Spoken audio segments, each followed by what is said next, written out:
Ezhava community vote അവർ മതത്തിനത് ജാതിക്ക് അതീതമായിട്ട് ചെയ്യുന്ന വോട്ടാണ്. ഇപ്പോൾ 2 സ്ഥാനാർത്ഥികൾ മത്സരിക്കുന്നു. അത് അവർ കമ്മ്യൂണിസ്റ്റ് പാർട്ടിയിലാണ് വിശ്വസിക്കുന്നത്. കമ്മ്യൂണിസ്റ്റ് പാർട്ടിയിൽ നിൽക്കുന്ന സ്ഥാനാർത്ഥിയുടെ ജാതി ഈഴവർക്കൊരു പ്രശ്നമേ അല്ല. അവർ പാർട്ടിക്കാണ് വോട്ട് ചെയ്യുന്നത്. അങ്ങനെയാണ് കമ്മ്യൂണിസ്റ്റ് പാർട്ടി ഇത്രയും കാലം വളർന്നു വന്നത്. അപ്പോൾ ആ ഒരു പാർട്ടിയുടെ ഈഴവ സമുദായം കൊടുത്ത ഒരു വിശ്വാസം എന്തും ചെയ്യാനുള്ള ഒരു ലൈസൻസായിട്ട് അവരെടുത്തു. കമ്മ്യൂണിസ്റ്റ് പാർട്ടി ഉപയോഗിക്കാൻ ശ്രമിച്ചപ്പോഴാണ് പാർട്ടിക്ക് ഈ തെറ്റുപറ്റിയത്. ഇപ്പം തന്നെ കഴിഞ്ഞ പാർലമെൻറ്റ് ഇലക്ഷനിൽ 3 ലക്ഷം വോട്ട് ആലപ്പുഴ ശോഭാ സുരേന്ദ്രൻ പിടിച്ചപ്പോഴാണ് കമ്മ്യൂണിസ്റ്റ് പാർട്ടിക്ക് മനസ്സിലായത്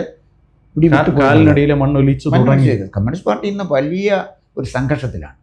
കോൺഗ്രസും വ്യത്യസ്തമല്ല മനുഷ്യ. എന്താ കാര്യം വെച്ചാൽ കോൺഗ്രസ് 2026 നടക്കുന്ന തെരഞ്ഞെടുപ്പിൽ സത്യം പറഞ്ഞാൽ കോൺഗ്രസ് അധികാരത്തിൽ വരുമോ എന്ന് ഭയക്കുന്ന ആളാണ് ഞാൻ. എന്താ കാര്യം? എന്താ